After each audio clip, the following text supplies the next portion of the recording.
Alle mennesker har en historie. Mange af disse historier er rigtig triste.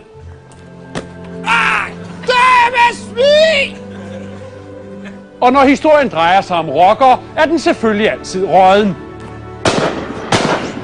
Vi skal en tur til Faxe. Faxe! En stille og rolig by på landet, hærget af en gruppe larmende parasitter. Og netop disse snylter skal bekæmpes, før de spreder sig. Jeg tror, man skal undervise sig ud af det i høj grad. Oplyse folk. Oplyse folk, ja. Få folk til ligesom os selv at... Ja, og der er jo så mange kvaliteter ved at sørge for, at forholdene er dårlige for kakelakkers.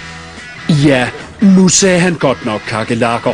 Men videnskabelige undersøgelser tyder på, at rockere blot er genetiske mutationer af disse insekter. Og ligheden er slående, hvis man studerer deres bevægelsesmønster. Vi tog ud for at kigge nærmere på den koloni, som har inficeret Faxeby. Ja, det er inde bag disse uhøvlede brædder, at supporterne til rockerne her i Faxe befinder sig. Kan man sige noget om deres intelligens? Ja, den er der ikke. Den er der ikke? Nej, altså der er givetvis ikke tale om intelligens.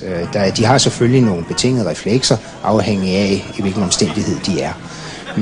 Men intelligens, de sætter sig ikke ned og tænker over noget. Okay, det forklarer jo en del. Men det forklarer ikke, hvorfor indbyggerne i Faxe ikke kan gøre noget ved deres problem. Måske er de bange, og skal bare hjælpes lidt i den rigtige retning. Nu er det fandme nok. Det var sgu da en god idé. Nu stopper det der pis med de der supporter der. Ja, det var da glimrende. Vil du gå med sådan en rygmærke der, hvor der stod borgersupport? Ja, selvfølgelig. Ja, ikke? Har du prøvet at køre motorcykel? Nej, jeg har kørt 45 knaller, det er lidt. Du kører 45 knaller? Ja. Okay. Men hvordan finder de næring til at spredes ud til alle afkroge af landet? Forklar mig lidt om, hvad lever de her af? De lever af det affald, de kan finde i afløbet i en affaldscontainer i en skraldespand. Og hvad der i øvrigt måtte falde af, når man står og laver mad. Hvad siger du til, at Faxes borgere de går sammen og så bruger humoren mod rockerne? Det synes jeg er en god idé. Hvad? Det er da en god idé. Hvad kalder man en rocker med en uddannelse? Det ved jeg ikke. En løgner. Jeg kender en rocker, der var så dum, han har afleveret en CD tilbage, fordi der var hul i midten. Ja, det forstod jeg. Nå. Ja. Hvordan måler man en rockers IQ? Nej, lad mig høre. Med et mikroskop. Det er helt god, den der, var. Men der findes en hurtigere måde at udbrede dette budskab. Og det var så rockers by choice. Og apropos rockere, så ved jeg ikke, om du kender denne her. Hvad har man, hvis man har 100 rockere begravet i sand til halsen? For lidt sand.